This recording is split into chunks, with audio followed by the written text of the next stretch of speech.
The sun hung high over the manor of Eldermere, gilding the ivy-clad stone walls and casting long, lazy shadows across the central courtyard. It was midsummer, and the air hummed with bees, warm stone, and the faint scent of rosemary crushed underfoot. At the heart of it all, lounging on a carved oak bench beneath a trellis of blooming wisteria, sat Brylyn. 20 years old, dark hair swept into a single thick braid looped with crimson ribbon, and clad in a frock of deep, wine-red wool, not the modest cut of village girls, but cut high at the waist, sleeves slashed to reveal ivory linen beneath, gold thread stitching tiny vines along the hem and bodice. She held a peach in one hand, its juice glistening on her fingers, and a smirk on her full lips. Around her, 2 handmaidens stood stiffly, eyes downcast. Beyond them, a pair of stable boys paused in their sweeping, brooms hovering mid-arc. Then the gate creaked. A figure entered, barefoot, dusty, draped in faded saffron robes patched at the elbows. A traveling monk, lean and weathered, his tonsure glinting in the sun, a simple wooden cross hanging from a cord around his neck. He carried no staff, only a cloth-wrapped bundle and a waterskin. He bowed deeply at the threshold. "Peace be upon this house," he murmured, voice soft but carrying. Brylyn didn't rise. She peeled the peach skin with her thumbnail, slow and deliberate. "Peace." She laughed, a bright, sharp sound, like glass tapped with a spoon. "What peace can a beggar priest bring? More likely he brings lice and bad omens." Her handmaidens flinched. The monk did not. He stepped forward, his bare soles whispering over the sun-baked flagstones. "I seek only shelter for the night, and a crust of bread, if your grace permits." "My grace." Brylyn tilted her head, feigning wonder. She tossed the peach pit. It bounced once, then plinked against the monk's ankle before rolling to rest at his feet. "There, your first alms. Pray it ripens in your pouch." A titter ran through the onlookers. Brylyn smirked, triumphant. But the monk did not retreat. He looked at her, not with anger, not with sorrow, but with a quiet, unnerving recognition, as if he saw not the spoiled noblewoman, but the frightened girl beneath the finery, the loneliness behind the cruelty. He folded his hands. "In the old ways," he said gently, "disrespect shown to one who walks in humility is not punished by the rod, but by awakening." Brylyn snorted. "Awakening? Are you going to sing me a lullaby?" "No," he said. "I invoke the laughter of remembrance, a correction held in the open air, before witness, so the soul may recall its own light through the body's honest truth." Silence, then whispers. "The laughter of remembrance. An old custom, rarely used, buried in the manor's founding charter, a monk's right to call for gentle chastisement when met with mockery. Not pain, but uncontrollable, humbling joy, tickling, administered with intent, until contrition rose like sap in spring." Brylyn's father, Lord Alistair, emerged from the solar at the clamour. His face paled. He knew the decree. To refuse would stain the family's name, not with cruelty, but with impiety. With a heavy sigh, he gave his assent.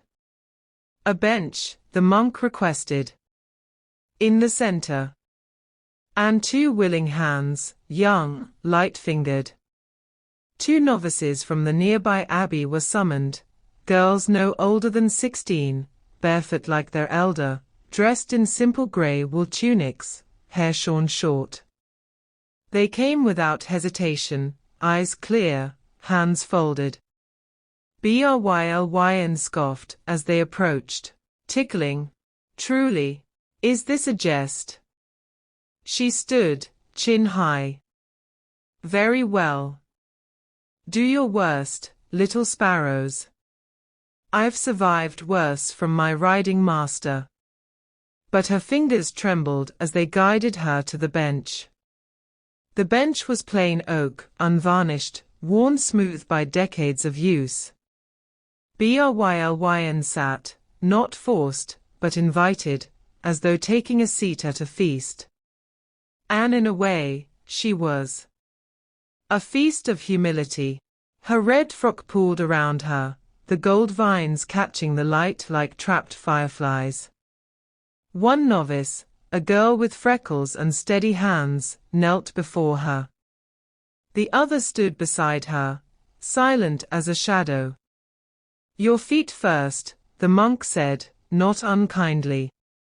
The soles hold the map of pride, every step taken too fast, too high, too sure. Brylyn's breath hitched. She wore no shoes, noble ladies rarely did in the courtyard heat, and her feet were pale, slender, arches high and elegant. The novice lifted her right foot gently, cradling the heel in one palm. Her fingers, soft, cool, impossibly deft, brushed the ball of Brylyn's foot. A twitch.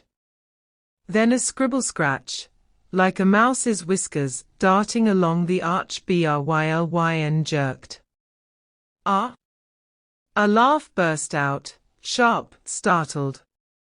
Stop that. But the novice did not stop.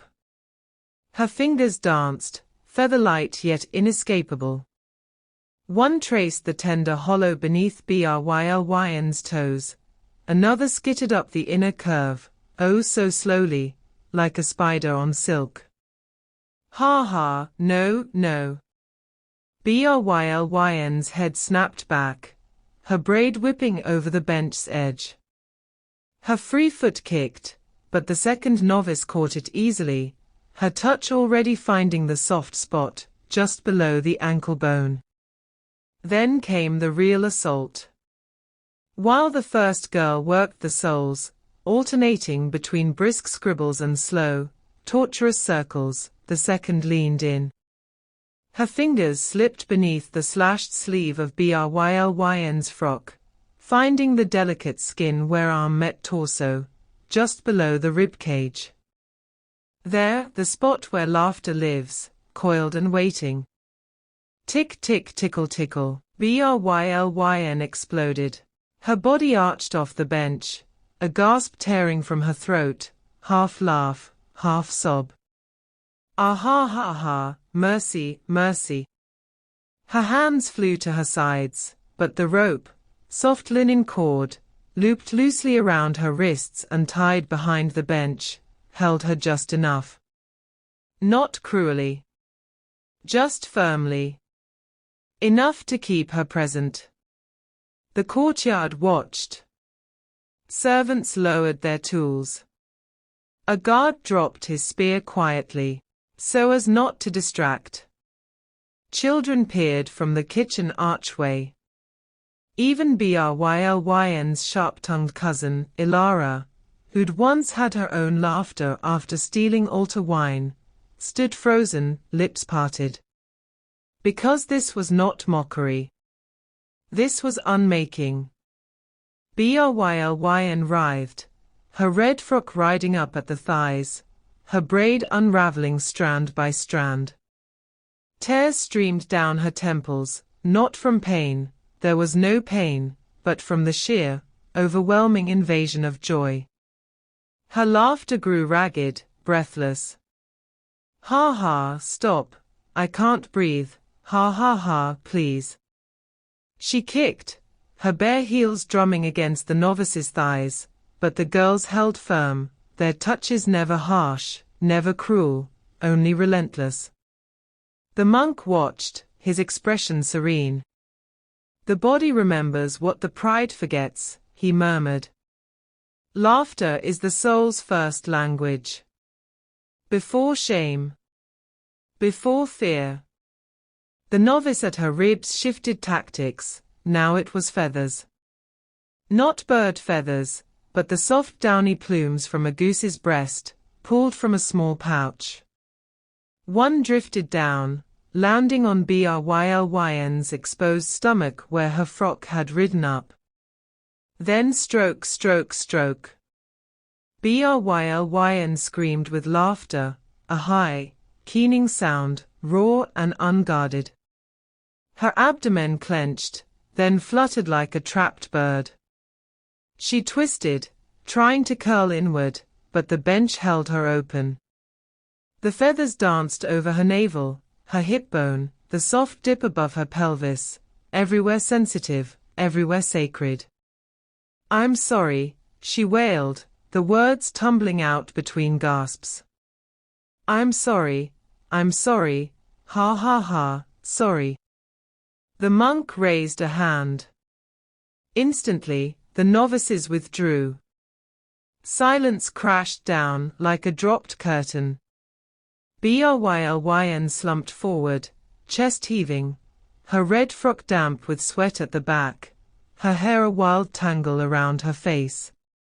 She trembled, not from cold, but from release.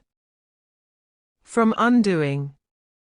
Her breath came in great, shuddering hiccups.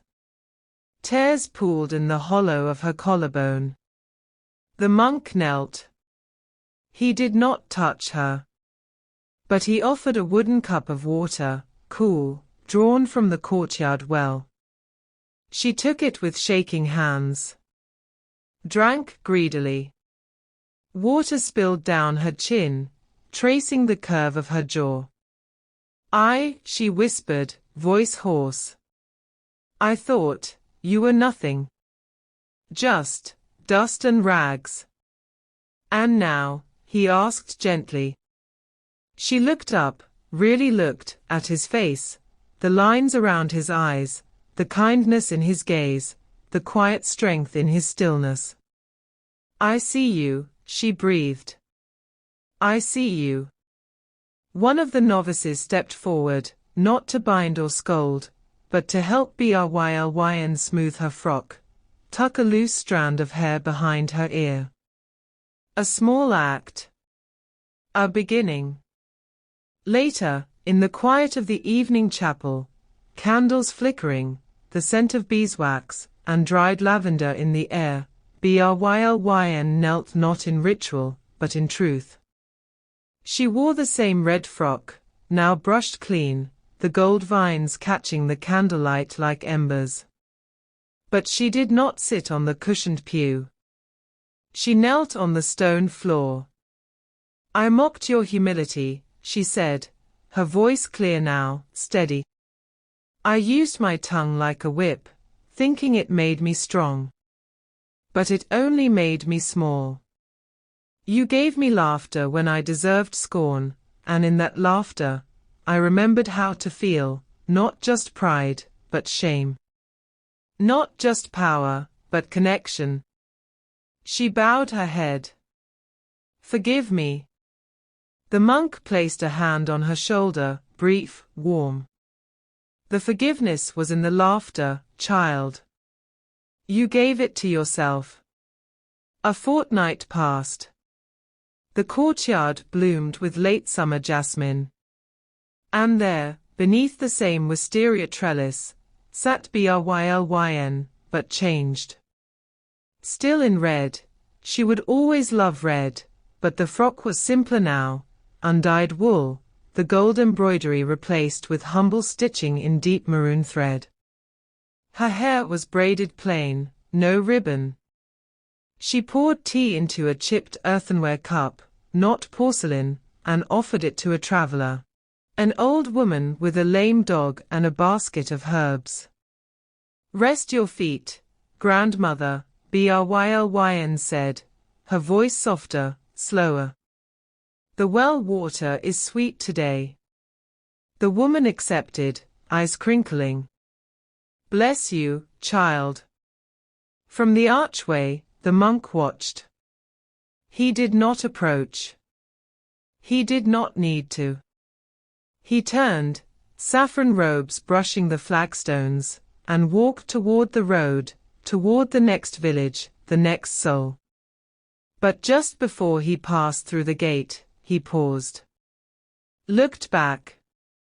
And smiled. Not in triumph.